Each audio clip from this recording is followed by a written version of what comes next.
말씀을 쉽게 요약해보면 이렇습니다. 예수님께서 가버나움에 가셔가지고 누군가의 집에서 말씀을 전하셨습니다. 근데 누가복음에 보면 이 집에서 예수님과 대화를 나눈 사람이 누구인지를 정확하게 기록을 해놨어요. 자, 누가복음 5장 17절이 다 같이 한번 읽어보겠습니다. 시작. 나를 가르치실 때에 갈릴리 각손과 유대와 예루살렘에서 나온 바리새인과 교법사들이 앉았는데 병을 고치는 주의 능력이 예수와 함께 있더라. 할렐루야. 누가는 직업이 뭡니까? 의사입니다. 그러다 보니까 이 동일한 사건을 기록을 해도 꼼꼼하게 기록하는 스타일이에요. 예수님의 말씀을 듣기 위해서 그 집에 앉아있던 사람들은 갈릴리의 각 마을과 유대와 예루살렘에서까지 온 바리새인들과 교법사들이었습니다. 예수님에 대한 소문이 그러니까 이미 널리 퍼져서 예수님의 말씀을 듣기 위해서 한마디로 이스라엘 전역에서 내로라 하는 유명하신 바리새인들과 율법 선생님들이 예수님을 찾아와서 지금 그 집에서 아주 심도 있는 대화를 나누고 있다는 거예요. 대화는 아주 진지했을 것입니다. 유대 종교 지도자들이 예수님과 깊이 있는 대화를 나눈다고 하니까 사람들이 이 대화를 좀 듣고 싶어가지고 많이 모여들었습니다. 특히 예수님께서 병을 고치는 능력이 있다는 소문이 널리 퍼져 있어가지고 온갖 병자들이 예수님의 능력을 믿고 온 사방에서 모여들었습니다. 그러니까 이 집의 모든 방과 거실과 복도는 물론 대문 앞에까지 사람들이 가득 들어차 앉아가지고 빈자리가 없었어요. 이때 4명의 청년들이 중풍병자를 침상에 누워있는 상태로 들고 그 집으로 왔습니다. 하지만 사람들이 너무 많이 모여가지고 중풍병자를 예수님께 데리고 갈 수가 없어요. 그래서 그들은 예수님께서 계신 집의 지붕으로 올라가서 지붕을 뜯었습니다. 유대인들의 지붕은 우리처럼 이렇게 생기기 아니고 평평하거든요. 그리고 이렇게 나무를 올려가지고 흙을 덮었기 때문에 뜯기가 쉬워요. 근데 이제 뜯으면 먼지가 난리가 아니에요. 구멍을 뚫어가지고 침상을 내려야 되니까 요만한 구멍 뚫는 게 아닙니다. 침상을 내렸다고요. 그래서 뇌 귀퉁이를 묶어가지고 조심조심 예수님 앞으로 내렸습니다. 예수님께서는 그들의 믿음을 보시고 그를 고쳐주셨어요. 많은 분들이 이 사건에서 중풍병자를 데리고 나온 이 4명의 친구들의 믿음을 강조하곤 합니다. 근데 저는 오늘 본문을 다시 보다가 한 가지 새로운 것을 발견을 했습니다. 성경에서는 이 4명이 중풍병자의 친구였다고 설명을 하지 않는다는 사실. 우리 다 같이 3절 말씀 다시 읽어보시겠습니다. 시작. 사람들이 한 중풍병자를 4사람에게 메워가지고 예수께로 오르세. 할렐루야. 자, 여기 말씀 보시면 중풍병자를 침상에 누워있는 채로 예수님께 들고 나온 이 4명이 그의 친구들이었다고 말하지 않고 뭐라고 했어요? 4사람이라고 말하고 있습니다. 그리고 더 중요한 것은 이 문장의 주어가 사람들이라는 것이죠. 이 중풍병자를 예수님께 데리고 나오게 만든 사람은 그 4명이 아니고 사실은 사람들이었습니다. 중풍병자를 예수님께 데리고 가면 예수님께서 고쳐주실 것이라고 확실히 믿은 어떤 사람들이 있었다는 얘기를 하는 거예요. 그들이 중풍병자의 친구였을까요? 그들이 중풍병자의 부모 형제였을까요? 그랬더라면 성경은 그렇게 기록을 했을 겁니다. 성경은 예수님의 기적을 경험한 사람들에 대해서 기록할 때는 그 사람이 어떤 사람인지 구체적으로 기록을 하고 있습니다. 예를 들어서 누가복음 7장 2절을 이렇게 보시면 어떤 백부장의 사랑하는 종이 병들어 죽게 되었으니 이렇게 시작을 해요. 그러니까 아픈 사람은 종이었고 그 아픈 사람을 고치기 위해서 유대 장로님들을 찾아가서 우리 종을 좀 고쳐달라고 예수님께 좀 부탁을 해달라 이렇게 간청한 사람은 백부장이었습니다. 이렇게 청한 사람이 누구고 고침을 받은 사람은 누군지 그리고 예수님께 도움을 청한 사람과 고침을 받은 사람이 어떤 관계인지를 구체적으로 기록을 합니다. 성경은. 그런데 오늘 본문 3절을 보시면 중풍병자를 예수님께 데리고 가기로 결정한 사람이 한두 사람이 아니었다 이렇게 말하고 있는 거예요. 또한 그들이 중풍병자와 친분을 가지고 있는 사람들이 아니었다는 겁니다. 그러니까 부모, 형제 또는 친구가 아닌 이 중풍병자와는 어떤 면에서 무관한 사람들이었다. 성경은 지금 그걸 말하고 있는 거예요. 그러니까 사람들이 이렇게 기록해 놓은 겁니다. 결론적으로 말하면 이 중풍병자와는 개인적인 친분관계가 없는 어떤 사람들이 중풍병에 걸려 누워있는 이 사람을 보고서 참 불쌍한 사람이다. 저 사람이 예수님을 만나기만 한다면 저 고통스러운 상황에서 벗어나서 참 자유를 얻을 수 있을 텐데 라는 이런 생각을 했다는 겁니다. 그런데 이 사람들은 그렇게 생각한 데서 멈추질 않았어요. 여러분, 우리가 어떤 걸 한번 생각을 딱 했다고 그대로 그렇게 하진 않잖아요. 얼마 전에 제가 가족과 함께 블라디보스토크 해변에 놀러 갔습니다. 쉬러 갔어요. 날씨가 좋았습니다. 출발을 했는데 해변에 딱 갔는데 갑자기 거기는 또 날씨가 달라요. 그래가지고 찬바람이 불고 안개가 자국하고 도저히 추워가지고 저는 바다에 들어갈 수가 없어요. 그래가지고 가만히 앉아서 쉬고 있고 아이들도 들어갔다가 한 10분 하더니 덜덜덜 떨고 나와요. 그래서 이제 저는 이제 뭐 돗자리 깔고 앉아있는데 옆에 러시아인 부부가 이렇게 와 있어요. 근데 제가 이렇게 보니까는 그 집에 개가 아주 특이한 개가 있었습니다. 러시아인들은 개를 많이 키워요. 우리 한국도 요즘에 많이 키우더라고 보니까는 포메라니안이 많더라고요. 거기는 온갖 종류의 개가 다 있습니다. 근데 제가 좀 개에 관심이 있어가지고 종류를 좀 잘 알아요. 이렇게 관심있어 봤어요. 근데 이 딱 보니까 이 개는 저는 처음 보는 게 아파트에서 키우기에 크기가 적당하고 털이 짧아요. 그 털이 길은 아파트 난리납니다.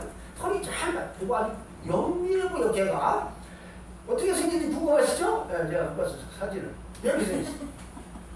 그래서 제가 물어봤습니다. 저 개가 품종이 뭡니까? 근데 그 러시아 아주머니가 이거 바센지라고 합니다. 바센지? 처음 들어봐요? 그 바센지가 뭡니까? 그랬더니 이 개는 원래 콩고 공화국에 사는 개인데 야생 들기였어요. 이거를 이제 길들여가지고 사람이 이제 개를 만들어서 저렇게 집에서 키워요.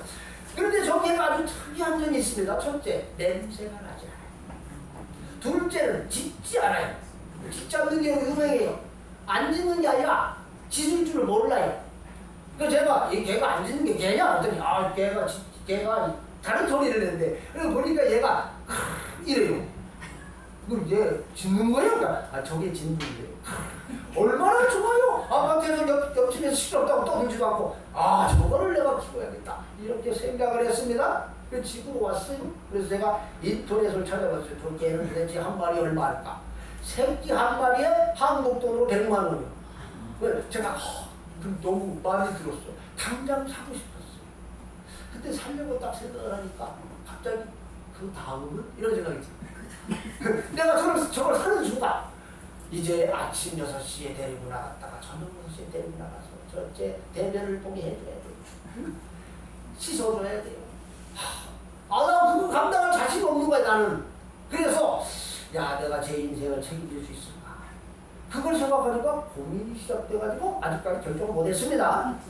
자, 이렇게 사람은 어떤 걸 한번 생각을 딱 했다고 그걸 바로 이렇게 지르는 사람 있긴 하더라고. 사고 치는 사람 있어. 근데 정상적인 사람은 그렇게 안 해요. 여러분 생각을 해보세요. 자, 중풍병으로 누워있는 사람을 한번 봤습니다. 여러분이 불쌍하다 이 생각이 들었어요. 그렇다고 사람이 이 사람이 예수님을 만나기만 하면 저 병에서 치유될 수 있을 텐데 라고 생각을 했다고 그래서 그 사람을 바로 데리고 예수님께 나아가는 수고를 기꺼이 하려는 사람이 그렇게 많지 않습니다. 제가 바센지를 보고 첫눈에 반했다고 해도 아직도 개를 안 사는 이유가 뭡니까? 저 개를 산 이후에 내가 감당해야 될 수고를 생각해보니까 내가 그걸 하고 싶지 않은 거야. 하지만 언젠가 이 모든 수고를 할 가치가 충분히 있다고 생각이 되면 그때는 개를 사겠죠. 중풍병자를 보면서 저 불쌍한 사람이 예수님을 만나기만 한다면 치유될 수 있을 텐데 라는 생각이 들었어도 그를 데리고 예수님께 가기 위해서 내가 치러야 할 대가를 생각하니까 아이고 그걸 못하겠어. 그래가지고 먹고 제하고 지나치는 사람이 얼마나 많냐 이 말이에요. 그를 데리고 간 사람들이 어떤 수고를 해야 했습니까? 남의 집 지붕을 뚫어야 했습니다. 그 지붕을 뚫는데 사람들이 가만히 있었겠어요? 뭐하는 짓이라고 미친놈들 내려오라고 욕을 막 바가지로 했겠지요. 그리고 그 집안에 계신 예수님과 모여있는 사람들이 가만히 있었겠어요? 천장을 뜯어내는 먼지가 막 떨어지는데 난리가 났겠지요. 그러나 이 사람들은 이 모든 걸 기꺼이 감수하면서까지 끝까지 포기하지 않았다는 겁니다. 그를 위해서 자신의 귀중한 시간을 기꺼이 바쳤습니다. 자신의 일을 지금 다 내려놓고 저 불쌍한 사람 하나 구원하고 싶은 열방에 땀을 흘리기로 굳게 결심한 사람들이 있었다는 거예요.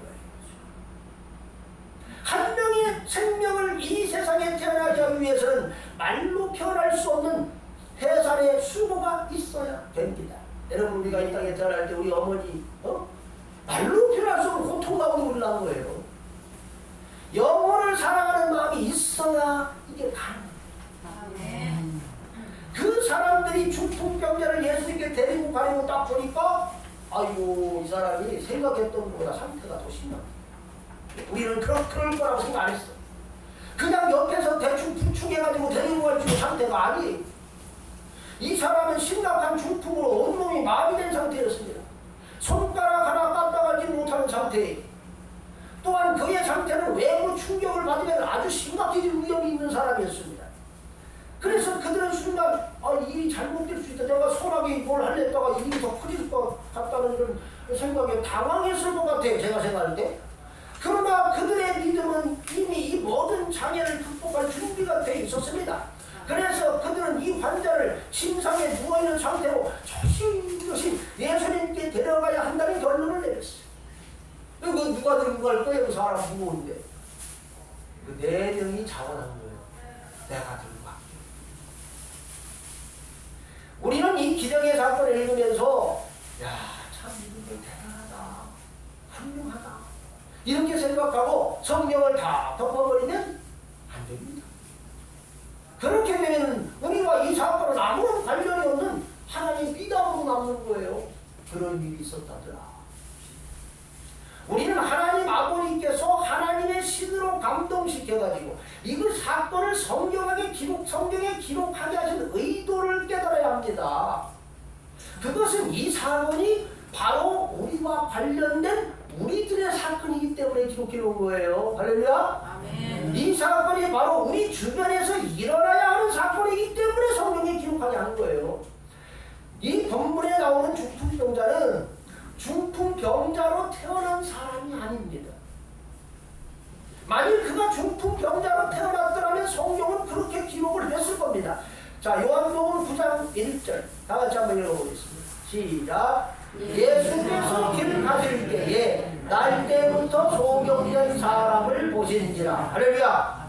자, 이 말씀 보시면 날 때부터 소경된 사람이라고 명확하게 기록을 하고 있어요. 태어난 후에 어떤 사고를 당해가지고 소경된 사람이 아니에요. 이 사람은 소경으로 태어난 사람이라는 거예요. 자, 사도행전 3장 2절에도 보시면 나면서 안진뱅이가 된 자를 사람들이 내고 오니 이는 성전에 들어가는 사람들에게 구걸하기 위하여 날마다 미문이라는 성전문에 두는 자라. 이렇게 기록하고 있습니다. 그러니까 베드로에게 구걸을 했다가 예수 그리스도의 이름으로 치유받은 이 안진뱅이는 태어날 때부터 안진뱅이로 태어난 사람이에요. 지체 장애를 가지고 태어난 사람입니다.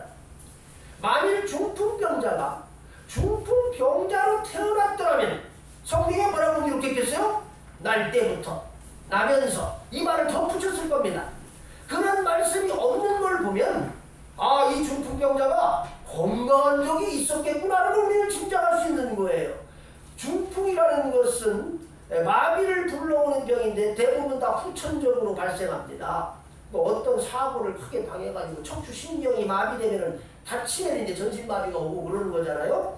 그런데 이런 일은 확률적으로 건강하고 활동적인 사람들이 더 많이 겪을 확률이 높지요. 천성적으로 소심해 사람이. 그래가지고 운동을 싫어해. 집에 앉아있는 것만 좋아해. 이런 사람은 사고를 당할 확률이 적어요 상대적으로. 자, 우리 아이들은 수영을 좀 잘 못해 아직까지.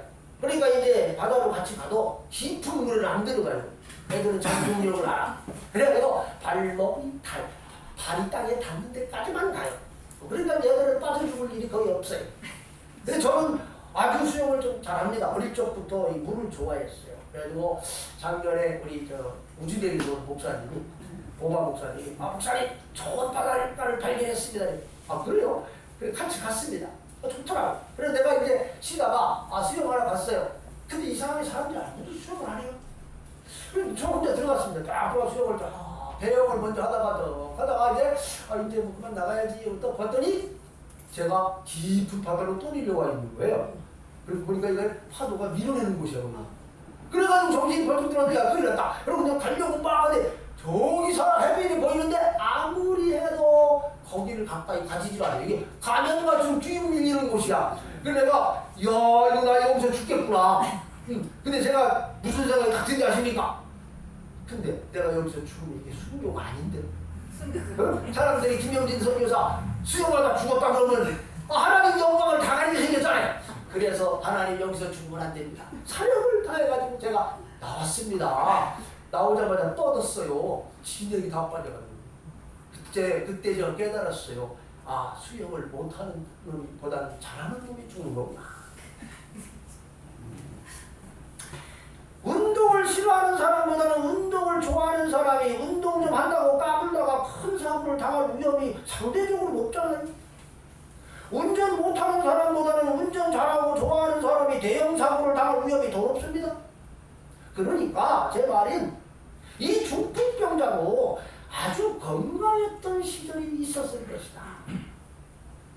예수님 당시에는 차가 없었을 테니까 교통사고로 이렇게 되진 않았을 테고, 이 청년이 아마 운동을 잘해가지고 어디서든지 인기가 많았을 수도 있지요. 키도 크고 잘생기고 거기다 운동까지 잘해. 그래가지고 아가씨들한테 인기도 많았을 수도 있지요. 한마디로 이 청년에게도 인생의 황금기가 분명히 있었을 거라는 겁니다. 여러분의 인생에 황금기가 있었잖아요. 그죠? 없었던 분 불행한 사람이고. 자유롭게 가고 싶은데 가고, 먹고 싶은 거 먹고, 만나고 싶은 사람 만날 수 있었던 건강했던 시절이 있었을 거다 이 말이. 이 사람이. 그런데 지금 그의 상태는 어떻습니까? 참 절망적입니다. 이거 뭐 손가락 하나 까딱하기가 힘들어요. 입에서 침이 흘러도 닦을 수가 없어. 그냥 있어요. 누가 닦아줄 때까지 기다려요. 코를 풀 수도 없어요. 화장실에 가는 것도 불가능해요. 여러분, 긴 병에 효자 없다고 처음에는 부모 형제가 지극정선이 고등학교 좋겠지. 근데 시간이 흐르면 어떻게 돼요? 그냥 기저귀 채로 넘어요. 기저귀. 얼마나 수치스럽겠어요. 이렇게 생명을 내가 계속 유지하는 것인가? 이건 마치 죽은 상태와 같아요. 숨만 쉬고 있을 뿐입니다. 몸이 죽으면 사람이 마음도 죽습니다. 영혼이 피폐해져 가요. 내일에 대한 소망을 가질 수가 없습니다. 미래에 대해서 꿈을 꿀 수가 없어요. 마음껏 들판을 달려보고 무더운 여름에 시원한 바닷바람을 맞으면서 쉬는 거, 이거 꿈속에서나 그려볼 만한 일이에요. 얼마나 비참한 일이지. 차라리 죽는 게 더 낫다 이런 생각이 들었을 것 같아요. 자살한 사람들은 오히려 부러웠을 거예요. 근데 그는 몸을 움직일 수가 없어요. 그러니까 죽을 수가 없어. 죽을 수도. 용기만 있다고 죽습니까 사람이? 못 죽어요. 손발이 움직여야 철벽도 기어 올라가는 거고, 올라가서 나무에 끈을 낼 수 있어야 손발이 움직여야 목을 낼 거 아니에요. 못 죽어요. 그냥 숨만 쉬고 있는 산송자가 같습니다. 그는 스스로의 힘으로는 어떤 것도 할 수 없는 전신마비 환자예요. 여러분, 우리가 이 중풍병자의 마음을 헤아릴 수 있겠어요? 근데 여러분, 하나님께서는 말입니다, 이 세상 사람들의 모습을 이 중풍병자와 별로 다르지 않게 보신다는 거예요. 하나님께서는 이 세상 사람들을 어떻게 보실까요? 에베소서 2장 1절 다 같이 큰 소리로 읽어봅니다. 시작. 너희의 허물과 죄로 죽었던 너희를 살리셨도다. 할렐루야. 할렐루야. 하나님께서 보실 때에 이 땅에 살고 있는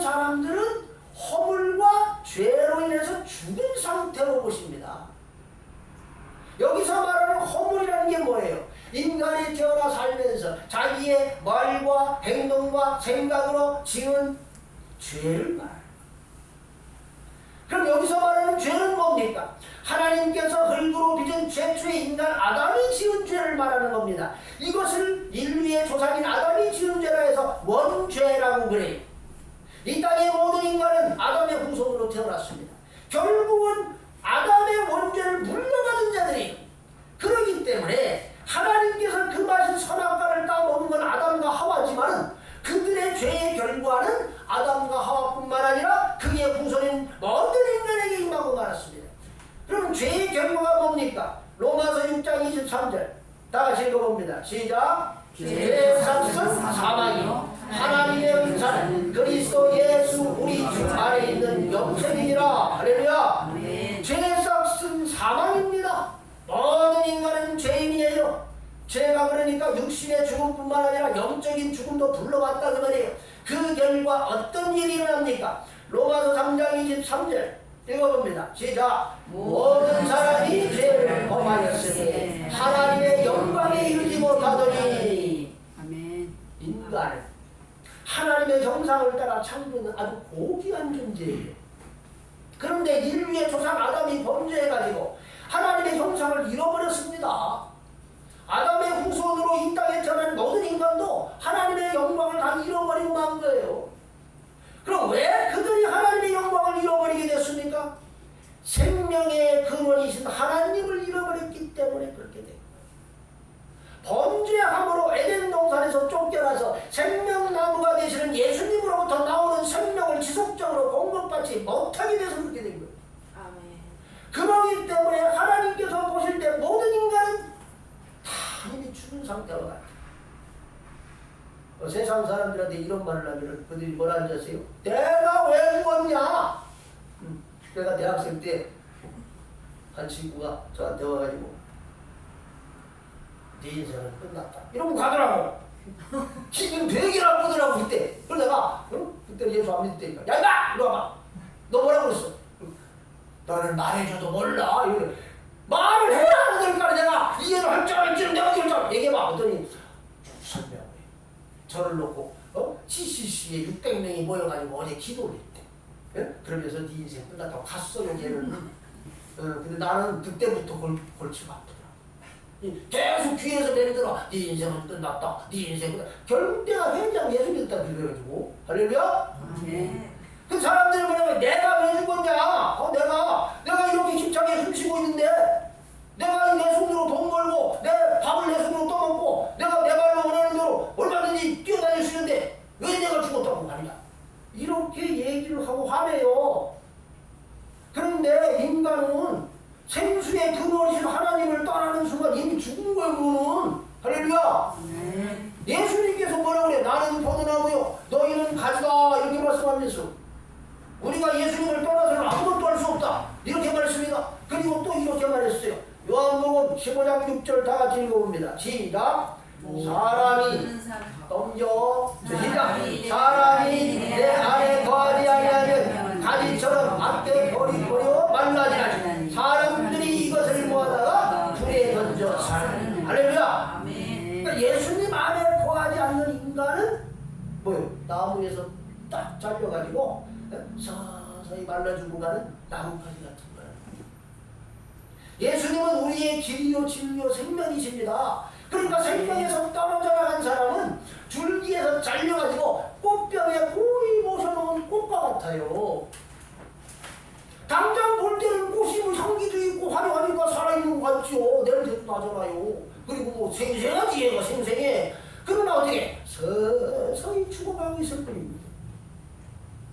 이 세상은 잠시 있다가 사라진 안개와 같으며 인간의 영광도 틀의 꽃과 같이 결국은 시들어버린다고 말씀했어요.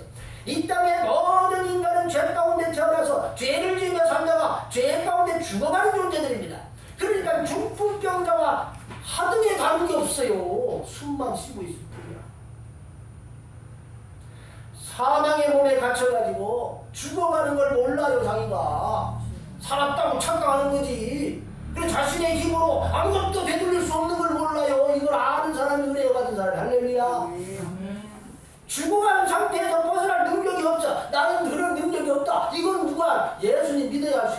할렐루야. 아멘. 하지만 이 중풍병자는 참 생명을 얻었습니다. 질병에서 예방됐을 뿐만 아니라 구원까지 받았습니다. 영원한 생명을 얻었습니다. 어떻게 그가 그런 축복을 받을 수 있었습니까? 예수님을 만났기 때문입니다. 할렐루야.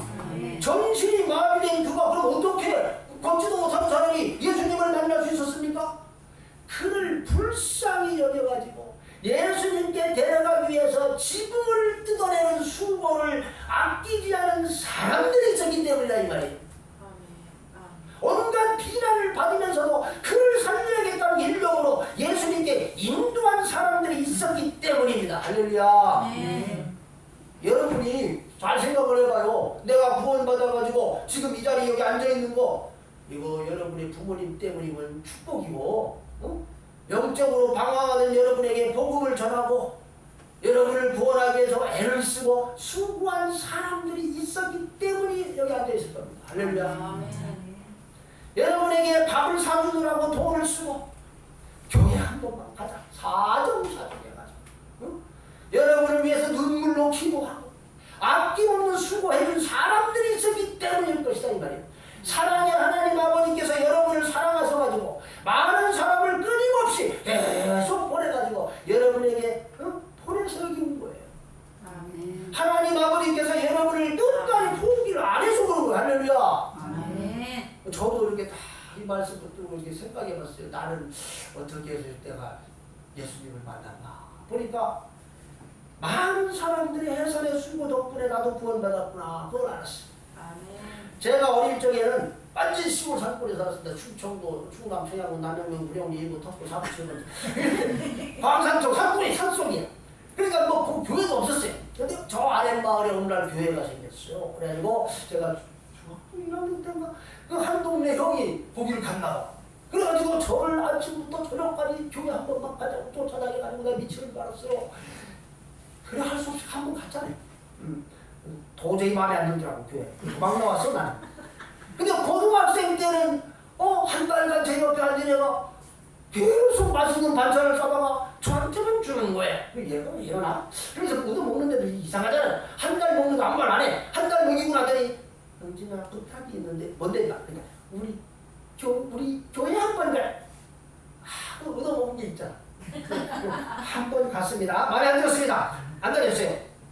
그런데 그 저를 데리고 이제 제가 그 교회를 갔는데 사실은 늦었어. 그래갖고 못 갔어. 근데 하숙집 아주머니가 알고 봤더니 정대가 기독교인 집안이야. 그래가지고 아이고 할렐루야 우리 교회 갑시다. 이러고 하숙집 끌려갔잖아요. 거기도 갔다 와야 내가 할 말이 있어가지고 갔다 왔어요.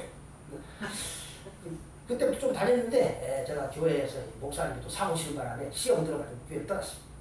2년 반 동안 교회 교장만 끌어 내가 잡아먹으려고 했어요. 대학생 때 이제 대모 주동하고 있었습니다. 나는 교회에서 뭐 안 되니까. 그런데 어느 날 대표 CCC 대표 순장이 저를 탁 찍어가지고 찾아왔어. 지명진 씨 시간이 있습니까? 뭐 하실 건데? 제가 복음을 전하고 싶습니다. 감히 나한테 찾아와서 복음을 전하고 싶다는 걸 처음 봤어 내가. 그래가지고 이 사람은 뭐가 있을 것 같아요. 그래요? 하시죠. 그러니까 빈 강의실에 갔습니다. 내가 얼마나 드릴 시간을 주면 되겠습니까? 1시간이면 됩니다. 오케이. 시계 딱 꺼내고. 자, 5분이요. 5분. 다음 5분까지. 오케이? 네, 더 이상 시간 못 드립니다. 됐습니다. 앉아가지고 침이 튀기도 하고 나한테 복음을 잘했어. 근데 제가 그랬습니다. 감사합니다. 시간을 잘 지켜줬어. 근데 당신이 수많은 말을 했지만 그 말 중에 어떤 것도 내게 감동을 주지 못했어요. 당신은 오늘 전도에 실패했고 나는 1시간을 버렸습니다. 다음에 봅시다. 나가려고 그랬어요. 근데 그분이 잠깐만요. 김영희 씨 기도 한 번 하겠습니다. 그래서 내가 기도는 믿는 당신들이 하는 거고 나는 예수를 안 믿는데 내가 왜 기도를 합니까? 안녕히 계세요. 나가려고 그랬어요. 그랬더니 김영희 씨 예. 내가 김영희 씨도 기도하겠습니다. 그러더라고. 내가 속으로 기도한다고 택했냐? 나왔어요. 근데 이분이 CCC 대표 순장인 줄 몰랐어 내가. 그분이 마이크를 딱 잡고 거기에 그러니까 제 같은 건 친구가 앉아있었던 거예요. 딱 나가더니 여러분 이 시간에 우리 어느 대학 어느 과 김영진 형제를 새끼라 이 경제가 바뀌면 많은 사람이 바뀔 수 있습니다. 거기 있었던 친구는 왜 놀랐는지 아세요? 제 이름이 거기서 나온 것 때문에 놀랐어. 저 인간은 절편에서 안 믿는데 저 순장이 왜 걔를 지금 얘기하나? 근데 자기가 더 놀란 거는 그게 아니래. 600명이 모여가지고 한 사람을 놓고 기도를 시작했는데 신기한 일이 벌어졌다는 거예요.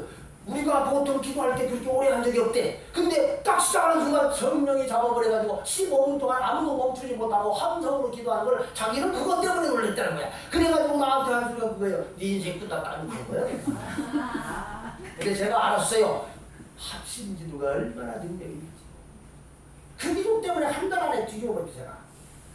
그리고 작정 기도를 해서 저희 누나가 그래가지고 한 달 동안 금식하게 기도했는데 그 기도의 응답으로 제가 오늘날 선교사가 됐습니다. 할렐루야. 아멘. 저를 사랑하는 마음으로 해산의 수고를 해준 수많은 사람들이 있었구나. 그걸 알았어. 그들 중에 어떤 분들은 저에게 복음의 씨를 계속 뿌려줬고 어떤 분은 또 제 마음밭에 뿌려진 말씀에 물을 갖다 주고 계속. 그분들의 수고가 당장 열매가 맺은 건 아니지만은 결국은 하나님께서 저의 마음에 뿌려진 이 말씀이 자라도록 역사해 주셔가지고 구원해 주시더라 이 말이에요. 할렐루야. 그러니까 성도 여러분, 여러분이 여기 자리에 나오게 된 것은 전적인 하나님의 은혜임을 믿습니다. 하나님 아버지께서 여러분을 사랑하셔가지고 여러분을 불쌍히 여기셔서 수많은 사람들을 지속적으로 보내가지고 해산의 수고를 하게 하셨기 때문에 여러분이 여기 있는 거예요. 이렇게. 할렐루야. 그러면 이제 여러분이 중풍병자와 같은 처지에 놓이는 또 다른 누군가를 예수님께 인도해야 될 차례가 됐다고 얘기를 하는 거냐. 성경에 중풍병자를 예수님께 인도한 사람들의 이름이 있는가 봤더니 기록이 안 나와요. 그러나 저는 확신합니다. 천국의 기념책에는 이 사람들의 이름이 반드시 적혀 있을 것이고 분명히 써 있을 것이다. 그리고 그들에게 하느님이 상을 주실 것이다. 아멘. 여러분도 아직 영생을 얻지 못한 영혼들을 주님께 인도하기 위해서 해산의 수고를 하셔가지고 하늘의 상도를 쌓으시길 주님의 이름으로 축원합니다. 아멘. 이 시간 반주자 나와주시고 저기 원래는 제가 PPT 다 만들어 왔는데 이 컴퓨터가 이게 말을 안 들어요. 악보 주셨을 거야. 악보. 우리 다 같이 악보 보시고 찬양을 하나 하고 싶습니다. 하나님 아버지께서는 모든 사람이 회개해서 구원에 이르기를 원하십니다. 그래서 이 땅의 사역자들을 하나님의 동역자로 부르시고 그들을 불꽃으로 삼으시고 천사들을 바람으로 사용해서 불쌍한 영들을 구원하신다고 했어요. 하나님의 사랑 때문에 우리가 이 자리에 모일 수 있었습니다. 이 시간 우리 다 같이 우리의 왕이 되시는 주님을 찬양합시다.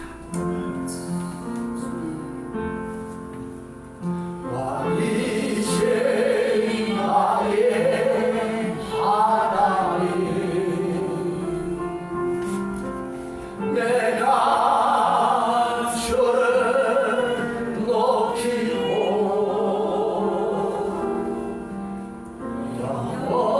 영원의 주의 이름을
사랑하는 성도 여러분, 우리는 죽풍병자와 같이 죄와 허물로 죽어가는 사람들이었습니다.